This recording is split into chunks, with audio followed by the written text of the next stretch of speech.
Hello, you wonderful people, and welcome to another episode of Super-Fanta-Fi. This is a show where we talk about TV shows of the supernatural, fantasy, and/or science fiction genre. For today's episode, I'm going to talk about the latest episode of Once Upon a Time. Another fantastic episode. So many interesting and amazing discoveries in this episode. First of all, finding out that Victoria is actually Rapunzel. This show and its reveals are so good. I love it because it's just all these twists and turns and connections. Because it's like the moment Rapunzel is like, oh, yelling her children's name, saying Anastasia and Gisela. I'm like, what? She's Rapunzel? That's so crazy. Because I love what they did with the story because it's like Rapunzel got into the tower and then like had her happily ever after. Is kind of what, like, she was in the tower first and then she had her happily ever after at first, but it's like in this it's like she was married, had children, then she ended up in the tower and she was locked in there for like 6 years by Gothel, which explains why she hates Gothel so much, because Gothel is the reason she missed out on her children. Like that's, and that time frame is when her husband Marcus got with Cecilia and Ella. So obviously that, like, you see all the things like slowly coming together. You even see why she's so pissed at Gothel and like even has Gothel locked up, because Gothel had her locked up in a tower, and it's like poetic justice. Do you also understand why Victoria and Drizella hate each other the way they do? Because on some level, like, Victoria resents Drizella because she looked at Cecilia as more of her mom than her. It's like, I'm your mom, but to be fair, Drizella was like super young when she got locked up in the tower. The only mother she ever really knew was Cecilia, and obviously that caused problems. Obviously Rapunzel didn't want to like do anything bad to Cecilia, but just seeing that one of her daughters, Drizella, strayed further and further away from her. That's why she latched on Anastasia so hard, because Anastasia was the only one that stayed true to her. It's like when she came back, most of her family was gone. Her husband's heart belonged to someone else. Same, like her daughter's heart belonged to a different mother, you know? Which is kind of interesting when you think about it in comparison, because it's like Henry kind of had a similar situation because he has two moms, but I mean, they found a way around that because they both love him. He has Emma and he has Regina, so it's kind of a different thing, but kind of similar circumstances. I think it's kind of interesting. It's like how you deal with things. Like Regina didn't always deal with that the best way, but that's just who she was back then. But she had a change of heart, and obviously her and Emma became like besties, almost like sisters, and like they're both caring mothers about Henry. So, but it's just for Victoria, it's like her entire life was taken away from her, and it's just like it's frustrating, and all of it was just Gothel trying to find someone. Like she needed someone pure of heart, because it looks like she's looking for the Guardian too, and the Guardian is someone of pure of heart, and so everything Gothel did was to push Rapunzel to see if she was really the good person that she claims to be, which is so crazy to think about. Because it's like Rapunzel's like, oh, you think Rapunzel's like a good person, and now you find out Rapunzel is actually Victoria, who's done some bad things. Which she even says later on, it's like, oh my god, no, I wouldn't do anything to Cecilia. I wouldn't kill her. To be fair, let's not forget she actually killed Ella's fairy godmother. Let's not forget about that. So, like I said, it's what this show does beautifully. It takes circumstances, it takes like domino effects. It led to this thing happening, to this thing happening, to this thing happening, to lead someone to where they are. The reason why she's the way she is because Anastasia ended up in that situation because Ella almost, like, they were on ice and Anastasia saw it and she was coming over towards Ella and they both fell. Their dad, Marcus, he only saved Ella, and which makes her resent him even more, because it's like, what do you do? You didn't say that's our daughter. Like, I get that's your daughter, whatever the case may be. This is our daughter, our flesh and blood. That's, you know, and that also leads to why she hates Ella so much and why she blames Ella, because that put Anastasia in that state. But Gothel obviously like held her final breath in her body. So, and it's crazy to think about, she was going to actually put Anastasia in the tower as payment, because she kind of does the whole, it's kind of interesting too, because Gothel's almost like Rumple in a sense of making deals, and then, like, it's one of those things, be careful what you wish for, because it's like there's always a fine print to the deals. In Rapunzel's case, it's like, oh, save her husband who was sick, and her family's happiness, but her family's happiness didn't account for her happiness, so her price was being locked up in the tower. Which, once again, in itself, that was all Gothel just doing a test, and it's just like, you ruined someone's life. You literally put them down a dark path because you wanted to test that they were some. It's like, why do you want to find a guardian so bad? We know why Rumple does, because he wants to lose his powers as the Dark One so that he can finally die and be reunited with Belle in the afterlife. That's what he wants. So it's understandable on that front, but still. I'm also curious how long Rumple's known who she really was, because she's like, oh yeah, like, I know you're Rumpelstiltskin and I know you're awake. And he's like, yeah, okay, I'll help you out, Rapunzel. And she was shocked because it's like, he knew. So that's so crazy. It's kind of interesting too when you actually think about that, because it seemed like I think amongst all the sisters, I think probably, like, it seemed like Drizella kind of got along well with Ella. To be fair, they were young. That's before everything happened, before all the hate and just things kind of, it's like the way Victoria was so harsh to her. It's definitely why Drizella grew up kind of harsh herself and was kind of very nasty towards Ella. I mean, it makes you wonder, like, maybe she holds the same resentment whether she realizes it or not, like the same resentment for Ella, for her sister being in the condition, because Anastasia is in that condition. Her mom only cares about her and never cared about Drizella. It's just like she wanted her mother's love. It's like, the sad thing is, that's all Rapunzel ever wanted to was her love too. So this episode is so good, because, like, the fact of the matter is, everything kind of unfolds because of other things. Once again, the domino effect. Because Henry and Ronnie left town because of the whole, like, well, he's trying to deal with the whole Jacinda and Nick situation, but, like, Ronnie, kind of helped set that in motion because of what Drizella said. So it's like things after things, just like so many things coming together has basically left Lucy with a broken heart. Because basically Victoria explained everything to her, like, hey, which also makes you wonder, where does she get that from? Because Victoria has Henry's storybook. I don't remember if at the end of season 7 when we were cutting to right before the curse. I would assume that was like right before the curse happens, or fairly recently, right before the curse happens. Was that whole situation? You see Henry kind of protect an older Henry trying to protect Lucy. I'm trying to figure out, like, I swear I feel like I vaguely remember her having the book at the end of the episode. Like, I mean, not during at the end of the episode, but during that episode. Because I sworn I remember that, but I could be remembering that wrong. So it's like, how did Victoria get her hands on it? And once again, also, like, how are so many people awake? It's like, it also seems like, I think it's because Anastasia was in a coma at the time. Well, her last breath was hidden, so obviously she's not affected by it. So I guess when she woke up, she was automatically like, okay. I mean, I could be wrong about it, but with kind of getting into it, it seems like next week's episode might pertain to how the curse actually happened in the first place. Maybe, I don't know. I think, like, I want, me in previews, not trying to watch them and everything. So, what I also thought was interesting about this episode is the fact is that Rumple tried to talk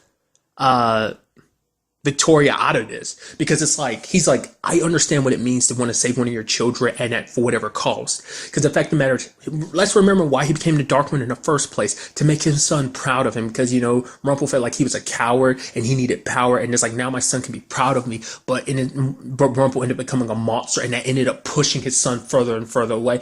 And basically, he paid the price so much, and what did it leave him with?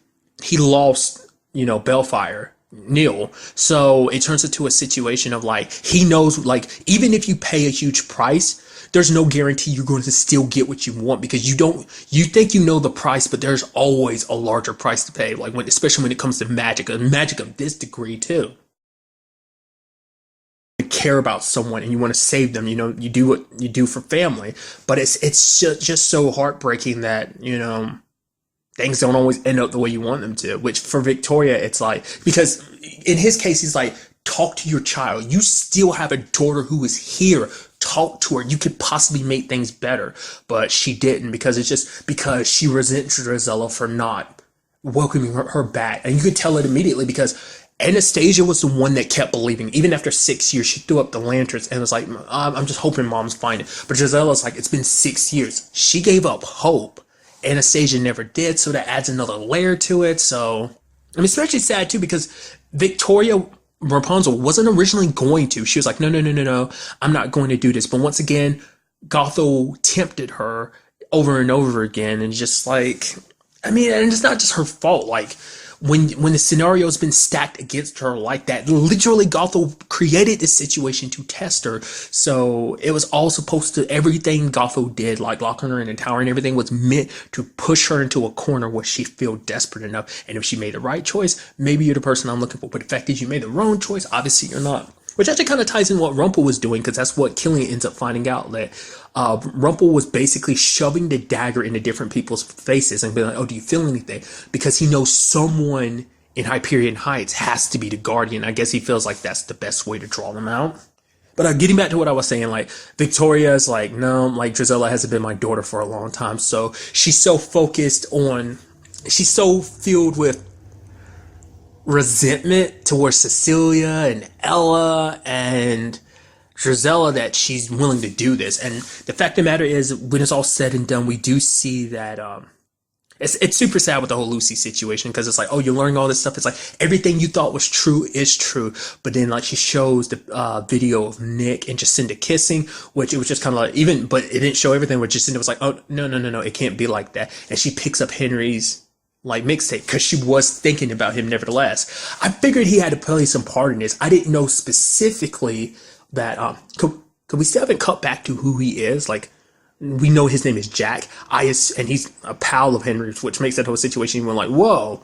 I threw it out there before. I was like, I think he's probably Jack in the Beanstalk. I think that's who he's supposed to be in this particular world.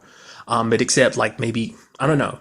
At the very least, he like travels from different worlds too, like Henry. So it's not like he's bound by one particular place. So maybe he's this story world's Jack and he travels to different worlds. Nevertheless. But I was wondering if they were in cahoots together, but it's like, no, they're not. He was just kind of a byproduct of this whole situation. So, and all of that, because it's like, because the sad thing is, it seems like Victoria might just end, like, I was kind of thinking it seemed like Victoria might end up setting Lucy up to kind of become like her. It's like, we're literally in the same situation. We believe and want to do whatever it takes to reunite our families. That's what we care about.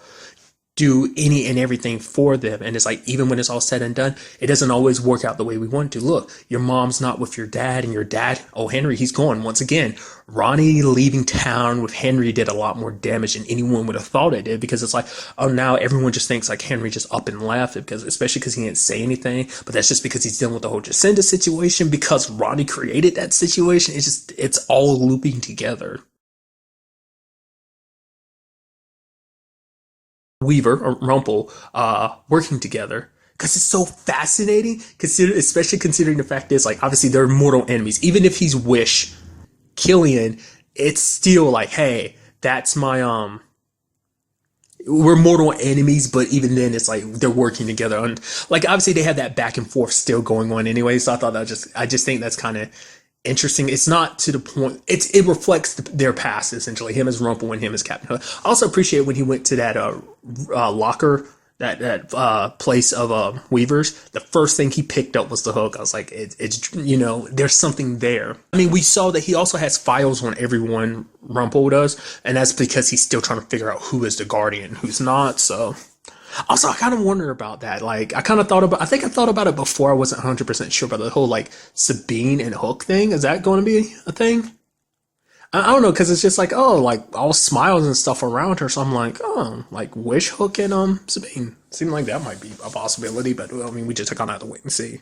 But then now it's all about, it's kind of interesting, too, because it's like, now we got to find Lucy, because she's the catalyst to everything, because Anastasia waking up put Lucy in a coma. It's knocking her out.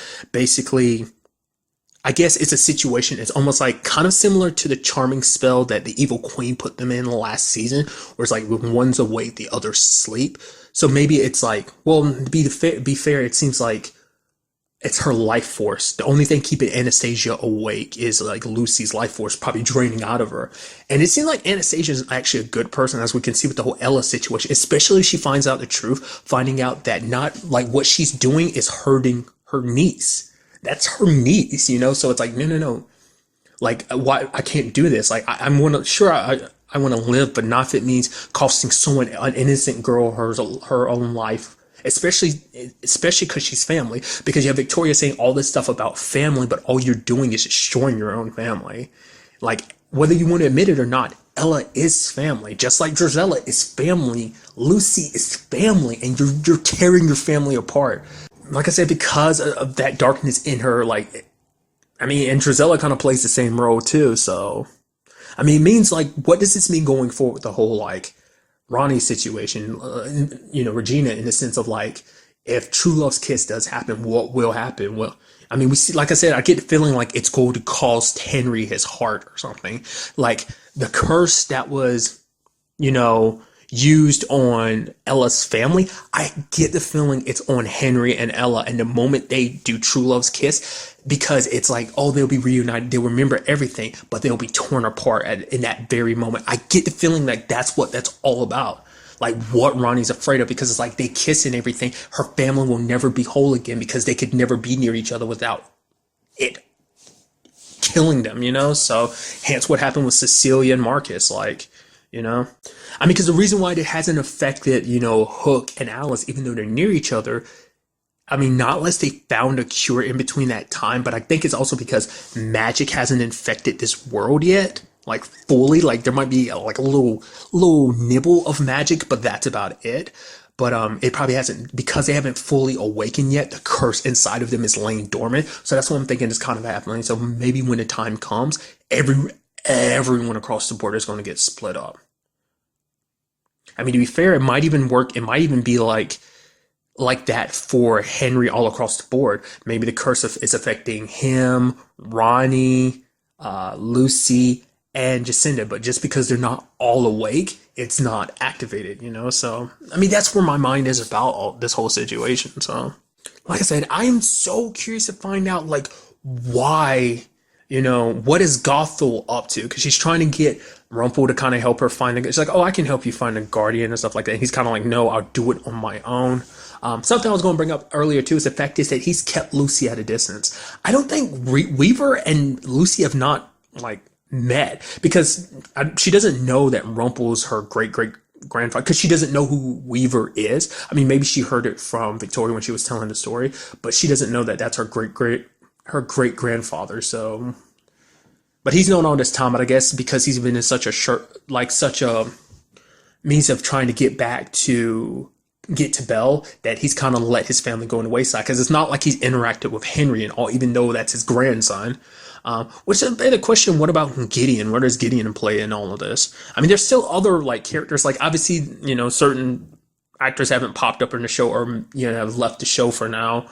Or possibly for whatever the case may be, but it's like, what about Emma's child? What about Neil, Emma's brother, in a weird way, Henry's uncle, because of the whole situation. It's like, what about that? There's that, and there's Gideon. Those are at least like three prominent characters that like we haven't really. I mean, we've seen Gideon so far this season. That was tied into Belle, like how Belle's story came to an end. So it's like, will those characters pop up at some point too and play some role in all of this or not? Probably not. It's probably just kind of like, well, their story is connected with Emma's story, and it's just kind of like, well, in Gideon's case, he might pop up again since Rumpel's still a part of the story and whatnot. So I don't know. I'm curious to see how this all fits together, what goes down the next episode. Like I said, I did not catch much of the preview. I think next week's episode is the winter finale. I could be mistaken. But I'm so interested, nevertheless, whatever the case may be, to see what goes down in the next episode. Oh, it's going to be amazing either way, with just because hopefully we kind of cut to what Henry and Ronnie were doing in San Francisco too. I'm so curious. My money's still on Zelena, but we'll just kind of have to wait and see. But really, that's all I want to talk about in this episode. Till the next time we meet, be happy, be safe, live life to the fullest, and enjoy it. Good day and goodbye.